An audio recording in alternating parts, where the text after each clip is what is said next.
Hi hello welcome to post 360. నేను మీ మురళీ రాపల్లి. నాకు పవన్ కళ్యాణ్ గారికి వీరాభిమానిగా ఉన్నప్పటి దగ్గర నుంచి ఇప్పటి వరకు ఆయన విధి విధానాలు, ఆయన మాట్లాడే విధానాలు చూస్తూ ఉంటే నాకు నవ్వు ఆగదు. ఎందుకంటే విప్లవాన్ని పుక్కిట పట్టిన యోధుల్లా మాట్లాడతాడు ఆయన.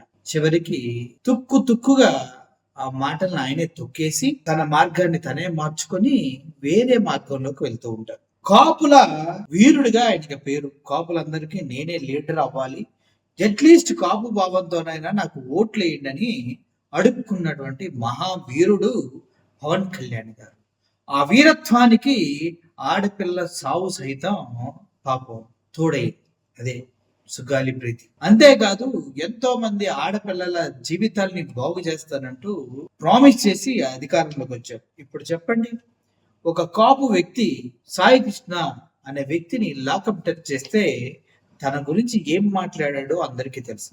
ఒక రౌడీ ఫెలో అతన్ని నేను కాపాడాలా, 14 సంవత్సరాల అమ్మాయిని పాడు చేశాడని చెప్పాడు.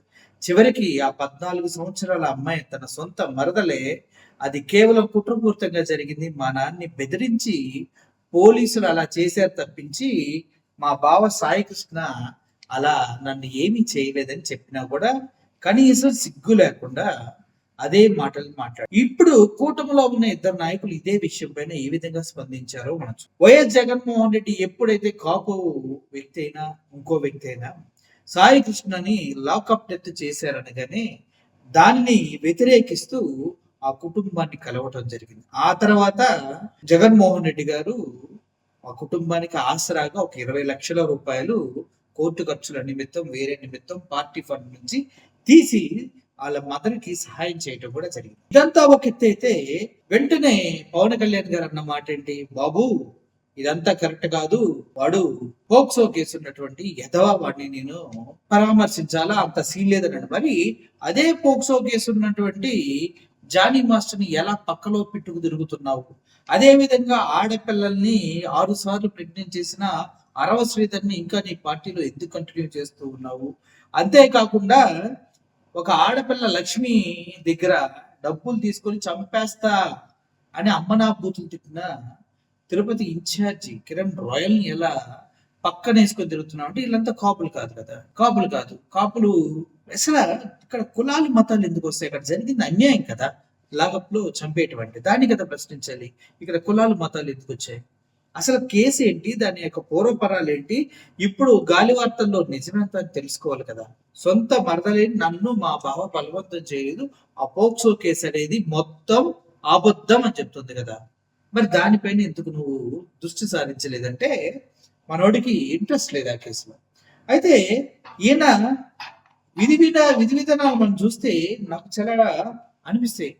అసలు ఈయనకి అధికారం లేని దగ్గరికి వెళ్ళి సీజ్ ద షిప్ అని, అది నేషనల్ వాటర్స్ లో ఉన్నటువంటి ఒక షిప్ ని సీజ్ చేసేస్తాడు. వేరే కంట్రీ షిప్ ని ఈయన సీజ్ చేస్తాడు. సీజ్ ద షిప్ అంటాడు. ఆయన పోర్ట్ఫోలియో కాదు, ఆయనకు సంబంధించిన జాబ్ కాదని తెలిసి కూడా. అది ఇంటర్నేషనల్ రిలేటెడ్ ఇష్యూ. నేషనల్ గా అది సెంట్రల్ గవర్నమెంట్ హ్యాండ్ ఓవర్ లో ఉంటదని మినిమం జ్ఞానం ఉండదు. సీజ్ ద షిప్ అంటాడు. పనికి మాలంగా ఇండియాలో ఒక 7 కోట్ల డబ్బులు మనమే ఎదిరించి బాబు అని దండం పెట్టి ఆ షిప్ ని పంపించేశాం. లాస్ ఎవడికి? 7 కోట్లు మనకే కదా, ఆంధ్రప్రదేశ్ వాళ్ళకే కదా.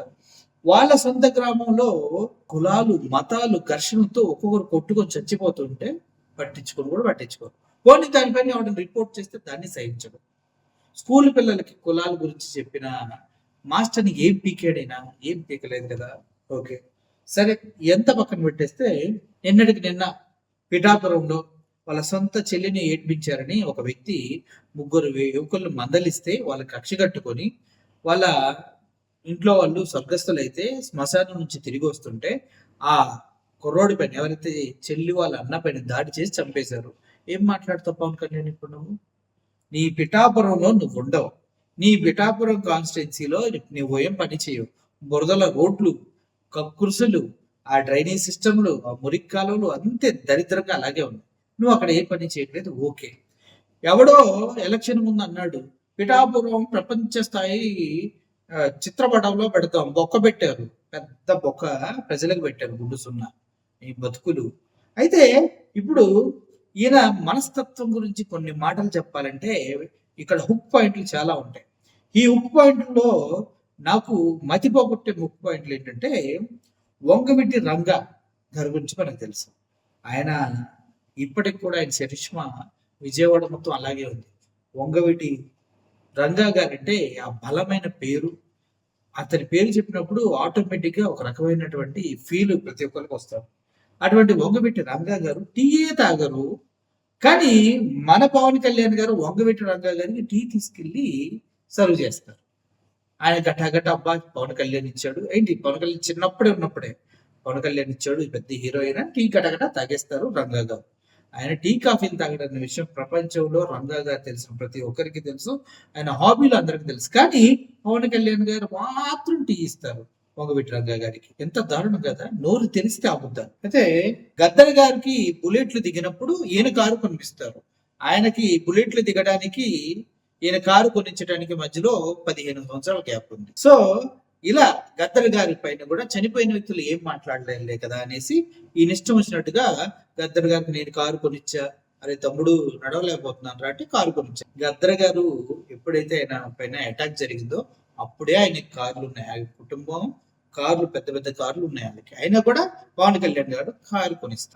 అదే విధంగా ఇప్పుడు ముద్రగడ పద్మనాభం గారు ఎలక్షన్ లో కాపు సామాజిక వర్గాన్ని పక్కన పెట్టుకుని ముందుకు వెళ్తూ ఉంటే నేనేదో ఉత్తరిస్తాననేసి ముద్రగడ పద్మనాభం గారికి దగ్గరయ్యి ఆ తర్వాత ముద్రగడ పద్మనాభం గారిని వెళ్ళి టీడీపీలో కలవమంటే నేను కలవను, ఎందుకంటే గతంలో నా భార్యని నా కోడల్ని వాడుతూ తిట్టించారు, రోడ్ల మీద కూర్చోబెట్టారు, నా కొడుకుని కుక్కను కొట్టుకుంటూ తీసుకెళ్లారు, కాబట్టి నేను ఈ టీడీపీ వాళ్ళతో కలవను, నాకు జరిగిన అవమానాన్ని నేను సహించను అంటూ ఆయన చెప్పడం. నువ్వు కలిస్తేనే నీతో ఉంటా, లేకపోతే లేదంటావు. ఆ తర్వాత ముద్రగడ పద్మనాభంతో విభేదించి వాళ్ళ కూతుర్ని దగ్గర చేసుకొని ముద్రగడకు వ్యతిరేకంగా ప్రచారం చేయించడం. ఇంత చేయించి చివరికి ముద్రగడ పద్మనాభం గారు చనిపోతే ముద్రగడ పద్మనాభం గారు ఇక లేరు కాబట్టి ఆయన గట్ట గవర్నర్ ఇప్పిద్దాం అనుకున్నారంటే ఏంటది గవర్నర్ పదవి ఇప్పిద్దాం అంట. మన మీడియా ముఖంగా మాట్లాడుతూ చెప్తూ ఉన్నారు, ముద్రగడ పద్మనాభం గారికి మేము గవర్నర్ పదవి ఇప్పిద్దాం అనుకుని పవన్ కళ్యాణ్ గారు నాతో డిస్కస్ చేశారంటూ ఆయన పౌర సరఫరాల శాఖ మంత్రి గారు మాట్లాడుతూ ఉన్నారు. కొద్దిగా కూడా సిగ్గులేదా సార్ మీ ముతుకులకి? ముద్రగడ పద్మనాభం లాంటి లెజెండ్ ఒకసారి వెనక్కి వెళ్ళి చూడండి. 84లో ఆయన చేసినటువంటి పోరాటాలు చూడండి, దూరదర్శన్ లో ప్రసారమైనటువంటి వార్తలు వినండి. ముద్రగడ పద్మనాభం గారు ఎప్పుడో కాపు, బొలిజ ఇలా అనేక రకాల కులాల మొత్తాన్ని బీసీలో చేర్చాలని ఉద్యమం చేసినటువంటి వ్యక్తి. అటువంటి వ్యక్తి ఇప్పుడు మీరు చనిపోయిన తర్వాత వాడుకోవడానికి మళ్ళీ ఒక పౌహం మిగిలాడా? సుగాలి కృత్రిమ ఆడారు, వదిలేశారు. ఆ తర్వాత ఇంకా చాలా మంది 32 మంది తప్పిపోయారంటూ మహిళల్ని వాడారు, వదిలేశారు. వాలంటీర్లకు 10,000 పెంచుతారన్నారు, వదిలేశారు. నేనొస్తే కొత్త చట్టాలు తీసుకొస్తా ఉన్నారు, వదిలేశారు. నేనొస్తే గాలి కబుర్లు చాలా చెప్తా అన్నారు, చెప్తూ ఉన్నారు. ఇట్లాంటి గాలి కబుర్లు మానేసి కనీసం ఎవరికన్నా ఉపయోగపడే విధంగా ఏదైనా చెయ్యాలని కోరుకుంటూ, ఇంకా నెక్స్ట్ ఎవరికన్నా ప్రాణాలు పోతాయో చూసుకొని వాళ్ళకు కూడా ఏం ప్రకటిస్తే బాగుంటుందో ముందే మీరే డిసైడ్ అయిపోయి ఈసారి కూడా ఎవరైనా చనిపోగానే ఆ శవాల మీద పడి సుగాలి ప్రీతి మీద పడి ఏడ్చారు.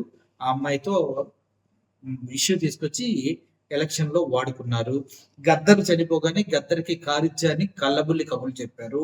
ముద్రగడ పద్మనాభం గారు చనిపోగానే ఆయనకి గవర్నర్ పదవి ఇప్పిద్దామని ఫీల్ అయ్యామని డిస్కషన్ అయిందని మనోహర్ చెప్తూ ఉన్నాడు. ఆ తర్వాత రంగా గారికి టీ మీరే ఇస్తారు, కాఫీలు కూడా మీరే పెడతారు, ఎందుకంటే మీ టీ పార్టీకి సంబంధించిన వాళ్ళు కదా. సొల్లు కబర్లు అవి మనుషులకు ఉపయోగపడేది చెయ్యండి. ఇట్లాంటి గాలి వాటలు మాట్లాడకండి. 100 ప్లేస్లో పుట్టినట్టు కాదు, జనాలు ప్రతిదీ గమనిస్తారు, మొహం పక్కన నొక్కుతారు రేపు పొద్దున ప్రజల్లోకి వెళ్తే. సిగ్గు శరం లేకుండా ఇష్టం వచ్చినట్టు ప్రయాలకండి, అర్థమైందా అని ప్రజలంతా సవినయంగా విన్నవిస్తూ ఉన్నారు. దయచేసి అర్థం చేసుకోగలరు. Thank you.